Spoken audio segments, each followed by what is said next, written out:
Manatra ny araba doko lafinaritra toboko vavy ary akafaliana no erana aminao ty takarivan'ny alatsinainy fa 20 volana aogositra ity manasanao indray anaraka hatramin'ny farany fampalalamba ito amin'ny fahitalavitra matv ny sehatry ny fampianarana ny fitokonana tanteran'ireo mpampianatra fram matetsy anoloanan'ny ministeran'ny fanabeazam-pirenena no isan'ny mitana ny sain'ny mpanarabavao amin'izao fotoana izao eo ihany koa amin'izay sehatry ny fampianarana izay ny fanombohan'ny fitsarana ny kopim-panadinana tamin'ny fanadinana baccalauréat farany teo ankoatra izay ny sehatry ny fahasalamana ny tontolo nazahoana akony ihany koa ka dia hoentina aminao ny tokona nanomboka androany teny alohan'ny ministeran'ny fanabeazam-pirenena anosy ireo mpampianatra fram nilaza moa izy ireo fa tsy isy ny fidirana amin'ny taom-pianarana vaovao raha toka tsy raisina ho mpampianatra raikitra ireto mpampianatra fram ireto. Eo amin'ny 5 isanjato ny mpampianatra manerana anosy dia fram avokoa. Nanapa-kevitra ny hanao fitokonana ny sindika ANIFA izay nanasa ireo sindika hafa mba hanamafy ny fitakiana roa lehibe izay angatahan'izy ireo.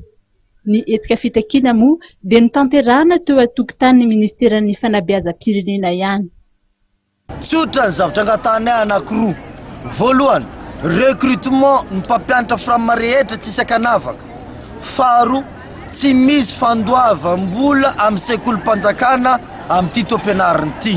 Zay ny fangatahanay ary tsy hijanona ny tolonay raha tsy tanteraka izy anankiroa.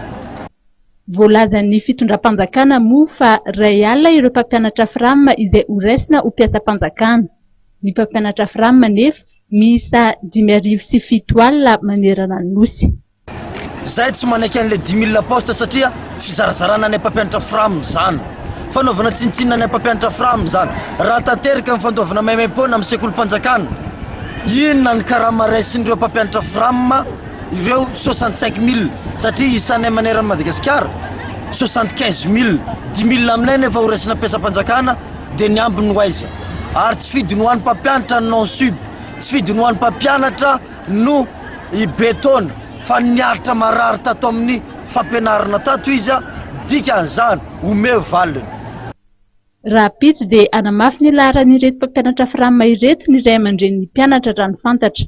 Nanamafy moa ny filohan'ny ANIFA fa tsy isy ny fidirana amin'ny taom-pianarana vaovao raha tsy mivaly ny fitakian'izy ireo.